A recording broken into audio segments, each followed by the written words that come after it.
I'm going to do a number of video clips to help you get through the energy crisis. Now, a lot of this is going to be talking about HeatingSave. Well, it would do, wouldn't it? Because I work for the company.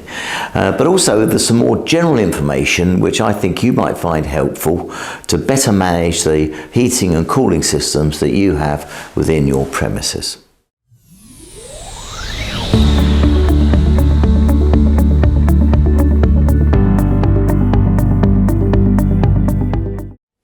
So now we have clip number 1. Better to put in new controls than change your boiler or your heating system. So why do I say that? Well, most heating systems, the controls actually on the boiler, etc., are not very good. There's a knob on the front which allows you to turn the flow temperature of the boiler up and down. And that's pretty well about it. And it's probably controlled by a time clock or a very old-fashioned BMS system or something. Better to put in smart controls. So obviously I'm going to say put in a HeatingSave system. But in a simple system, like a house, a small house, you could put in Hive or something like that. So what do these sorts of systems do and why do they make the difference? Well, first thing is that you could sit in front of your boiler all day long turning the flow temperature up and down depending on the outside temperature. But there's no need to do that because HeatingSave will do that automatically.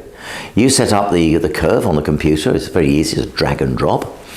And then the system will automatically, as the outside temperature raises, automatically lower the flow temperature and vice versa.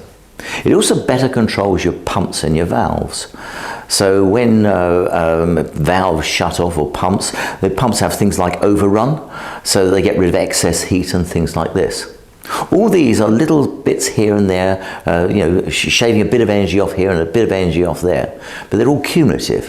And when they add up to a fair bit of money.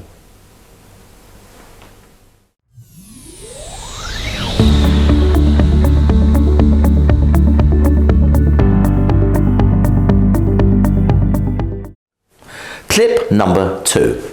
Now this one's a bit controversial and also slightly political. I heard Grant Shapps on television the other day saying, if you turn down your boiler flow temperature, you'll be just as warm and you will save energy. Oh dear Grant, you really should have stayed awake, shouldn't you, in the physics lessons. The second law of thermodynamics says that if heat basically flows from a hot place to a cool place, and the greater that differential between the hot place and the cool place, the faster that heat moves. If you turn down your boiler temperature, you will be colder. I suspect you didn't properly research this and somebody told it to you. There's an element of truth in what you're saying, and that's what we do in HeatingSave. So if the outside temperature is rising, then you want the boiler flow temperature to go down and the other way round. Now you could sit there all day long twiddling it, but you don't need to because HeatingSave will do this automatically for you. There you are, Grant, that's the answer.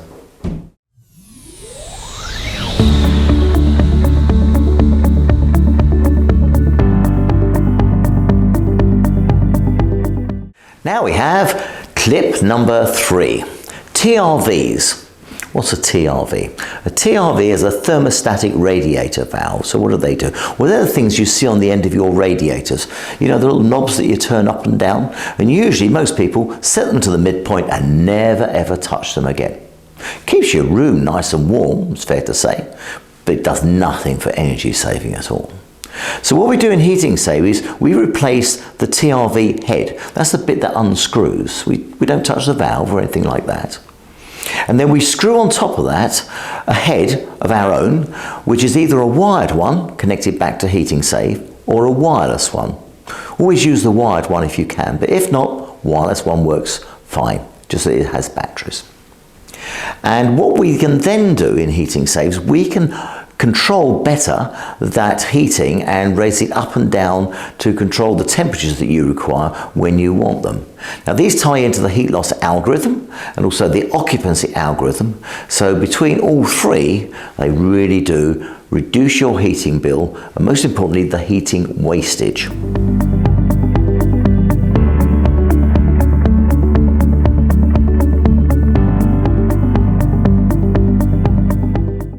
Clip number 4, the mobile phone app. So within HeatingSave, we have this mobile phone app, so that you can do everything you would normally do on a PC, but whilst you're on the move. Now this in itself can make significant savings, because if you can't get to a computer and you want to change some settings, change your room booking for instance, or change some other parameters, then using the mobile phone app, obviously, you can do that whilst on the hoof.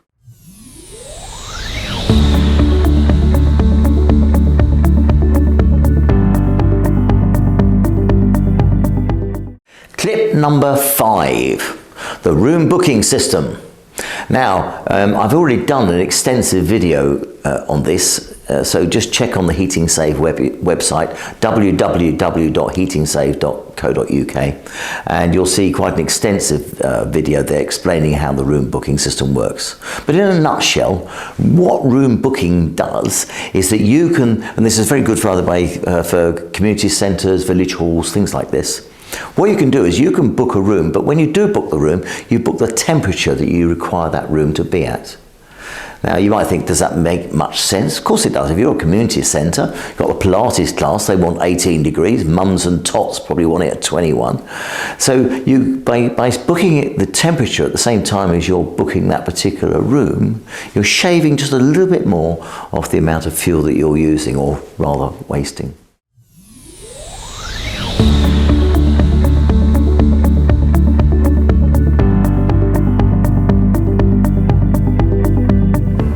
Clip number 6, heat loss algorithm. So I hear you say, oh God, algorithms, what's the heat loss algorithm? Well, let me explain. HeatingSave, we developed, it took us 3 months and a very clever mathematician to do this. We created an algorithm which learns the heat loss profile of any particular heating zone. And when I say heating zone here, I'm trying to get down to a room, because the more granular that you can make things within your heating control system, the more energy you'll save, and also the better comfort conditions that you'll create. So what the heat loss algorithm does is it learns the heat loss profile of a particular heating zone. And it does this by taking the temperature inside the zone, and room if you like, and we take the temperature 6 times a minute, then average it out, so it's pretty accurate. And we do the same thing for the outside. And then, depending on what the outside temperature is and the inside temperature, the algorithm learns, and it takes us about 30 iterations to do this. It learns the absolute latest possible time to apply heating or cooling to that particular zone to get to the temperature you want at the time you want. So in HeatingSave, you never tell the system when to turn on the boilers or the pumps, etc. It does that. That's its job. What you do is you say, do you know what? At 9:10, I want to be at say 19.5 degrees centigrade in this particular room. And it's its job to get you there on time every time. As I said, it takes 30 iterations to learn it. But the very clever thing about this is that if you then change the format of that room, so let's say you build an extension onto it, or you change it around physically, the heat loss algorithm will learn that new heat loss profile after about 30 iterations, which probably means about 4 or 5 days. Dead clever, eh?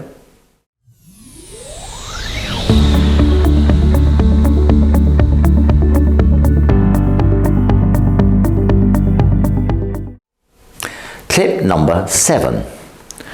The occupancy algorithms. Yes, I'm sorry, it's yet another algorithm. So here we've developed a piece of maths and code and the like, and what it does is it learns the occupancy that's taking place within inside a room. And if the room is not occupied as deemed by HeatingSave, then it turns down the heating. So how does it work? Well, what happens is HeatingSave is constantly monitoring the occupancy, seeing if there's anybody around. And if there's nobody around, it says, there's nobody here. I'll turn the heating down a bit. And then after a while it says, do you know what, there's still nobody here. I'll turn it down a bit more. And then there's still nobody here. It turns it right down.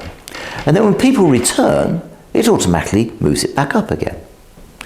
Now, this is probably one of the most important features within HeatingSave, and we had no idea when we invented and designed this as to how much saving it would make. But it typically saves about 30% energy use on a room just by only heating or cooling when people are there.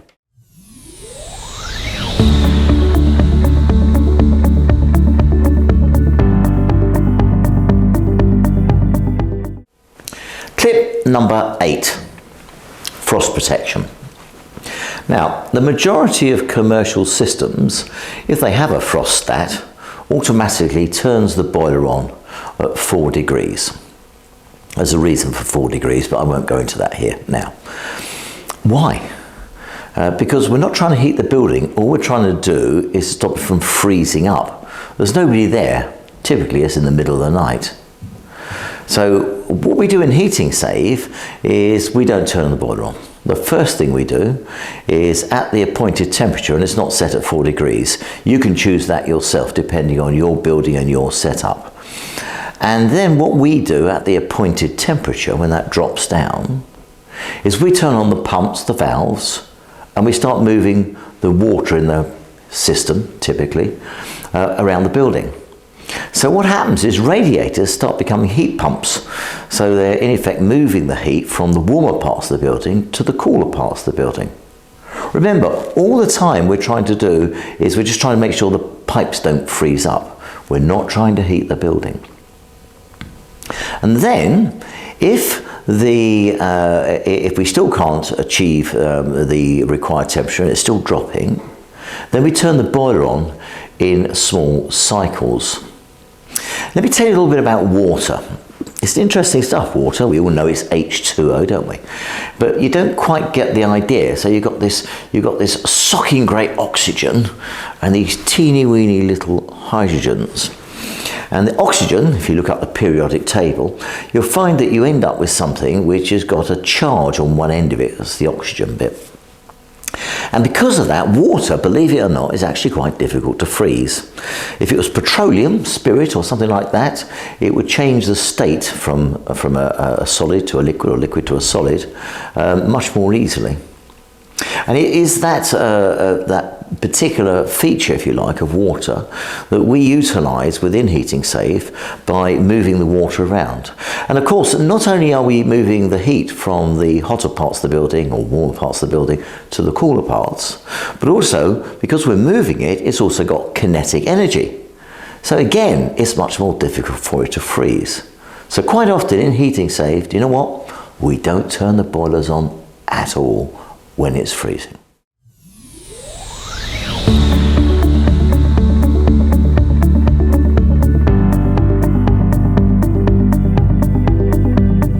Tip number 9, accurately measuring the outside temperature. Now there are control systems out there that don't measure the outside temperature, and instead what they do, they're inclined to get it off the internet or something like that. Now I'm going to tell you that's not a good idea, because we've done a certain amount of research on this, and we have 2 sites. One's 5 acres, one's 3.5 acres. They're a mile apart. And outside each of the buildings that we've got factories and warehouses and all this sort of stuff. And we measure the temperature outside each one. And you'd be surprised that in that 1 mile, you can sometimes get a 4-degree difference. Now, 4-degree difference you might not think is very much, but it makes a lot of difference as to whether you do or don't turn on your heating. So this tip is whatever system you put in, hopefully it's ours, but even if it's somebody else's, you must make sure that you are measuring that temperature outside. Do not grab it from the internet.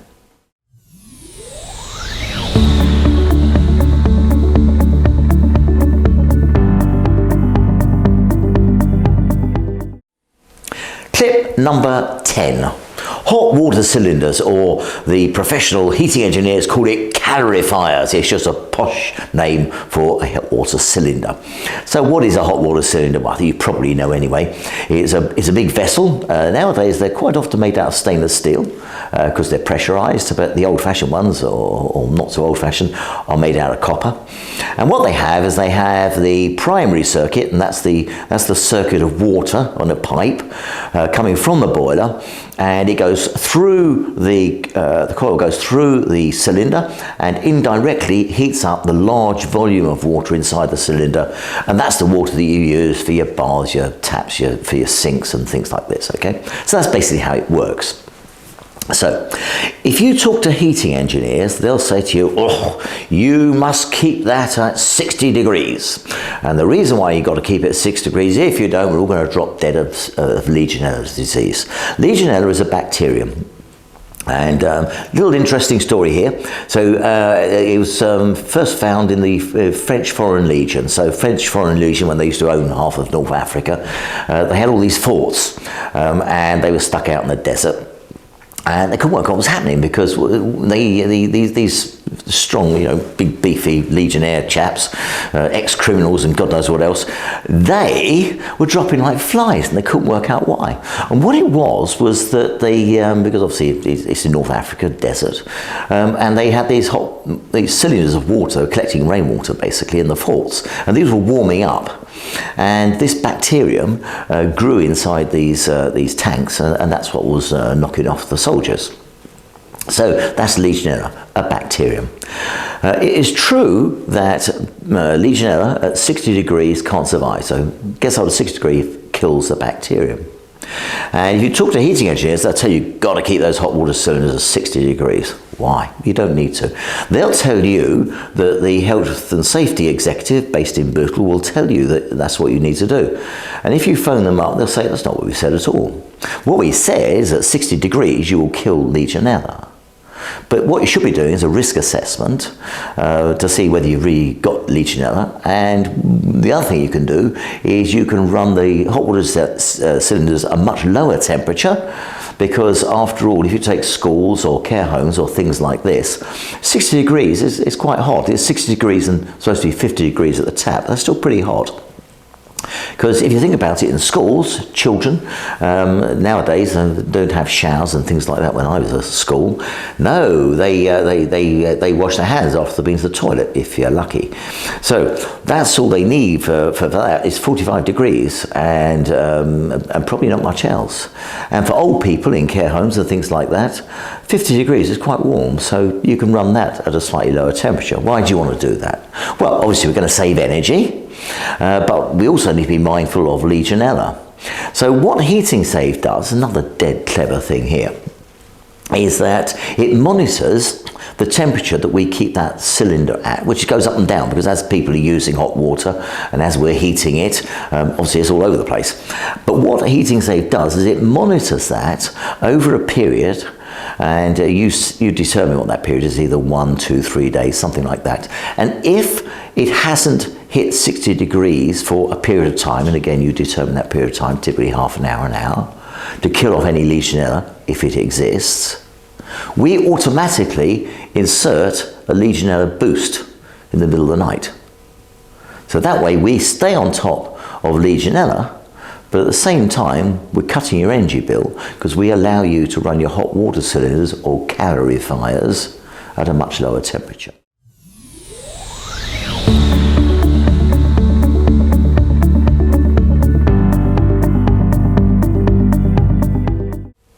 Clip number 11, visualization. What does he mean by that? Well, I haven't said this up to now, but I actually run the R&D team within HeatingSave, where we come up with all the new clever ideas of ways of cutting energy bills and saving you money. And one of the things that I say in the R&D meetings is, if you can't visualize it, i.e. see it, you can't understand it. And if you can't understand it, you can't fix it or solve it. It's not rocket science, it's rather obvious. Visualization is one of the key things of HeatingSave because what you've got is some fantastic graph type sort of images which are automatically collected. The data is automatically collected and these graphs are automatically created. But by the visualization in HeatingSave, you can not only see what's going on now, but also you can see what happened historically. This is particularly useful for heating engineers and people trying to fix things that go wrong. Boilers, pumps, valves. Usually what happens, a guy jumps in a van, comes off to your site, has a look around and says, oh, your pump's gone. Then he disappears for a few days whilst he gets the pump and then he comes back. In HeatingSave, he can go onto the graphical and visualization section, see exactly what the problem was, work out without getting in the van what the problem is, i.e. the pump's failed or a valve has failed. He can then order them, turn up once to your site, replace the valve or the pump so you've got the minimum amount of downtime.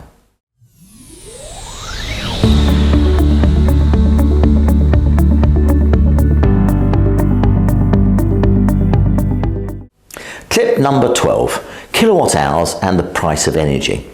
Now for a lot of people they get a bit bamboozled by the idea of kilowatt hours and because they can't visualize it, and that's one of the other clips that I've just done. If you can see something, you can understand it.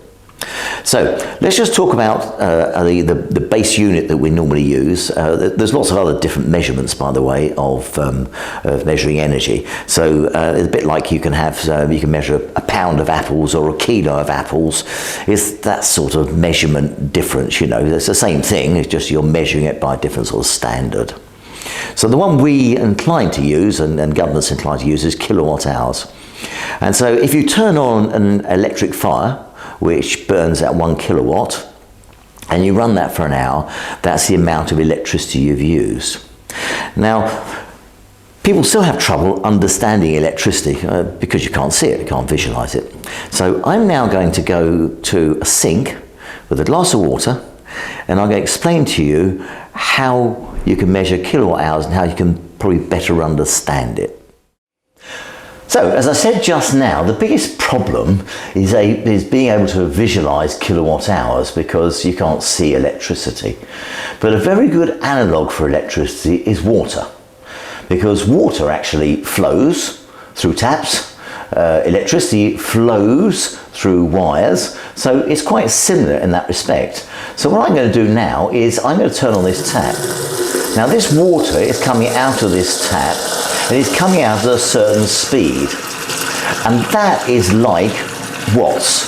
So if you've got an electric light bulb and it's rated say at say 20 watts, an LED light bulb, then it is burning 20 watts, and if you like, that is equivalent to the water here moving at that sort of speed. But it's not a volume, it's not an amount. But if you want to get an amount, then what you need to do is to have those watts over a period of time. Now I can do that here by sticking my glass under for a certain period of time, taking it away again, and I've captured this amount of water. And this is the equivalent of the kilowatt hours. So this here is the flow, which is the watts. Watts over a period of time, like this, 1, 2, 3, 4, how many seconds that was. This volume here represents the kilowatt hours. So water, electricity, they're great analogues.